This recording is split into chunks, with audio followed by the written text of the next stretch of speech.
क्या आप जानते हैं, संस्कृत को भारत की आधिकारिक राजभाषा ऑफिशियल लैंग्वेज बनाने का प्रस्ताव डॉक्टर बाबा साहब अंबेडकर जी ने रखा था।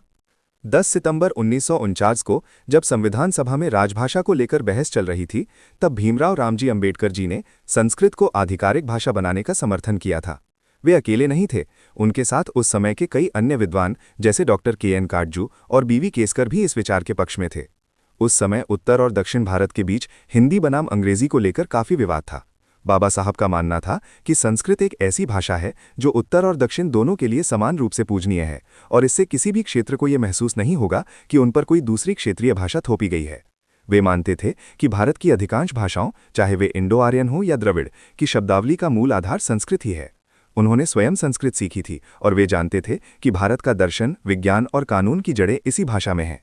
जब 11 सितंबर 1949 को पीटीआई के संवाददाता ने उनसे पूछा कि क्या उन्होंने संस्कृत को राजभाषा बनाने का प्रस्ताव दिया है, तो उन्होंने स्पष्ट शब्दों में कहा था, इसमें गलत क्या है। दुर्भाग्यवश उस समय की राजनीति और व्यावहारिक कठिनाइयों, जैसे कि संस्कृत बोलने वालों की कम संख्या के कारण इस प्रस्ताव को बहुमत नहीं मिल सका। अंततः हिंदी और अंग्रेजी को आधिकारिक कार्यों के लिए चुना गया। डॉक्टर अंबेडकर जी को बचपन में अपनी जाति के कारण स्कूल में संस्कृत पढ़ने से रोक दिया गया था। ये उनकी अदम्य इच्छा शक्ति ही थी कि उन्होंने बाद में न केवल संस्कृत सीखी बल्कि उसके इतने बड़े पैरोकार बने। बाबा साहब ने केवल संस्कृत ही नहीं बल्कि पाली भाषा के पुनरुद्धार के लिए भी बहुत काम किया, क्योंकि बौद्ध धर्म के मूल ग्रंथ उसी भाषा में थे।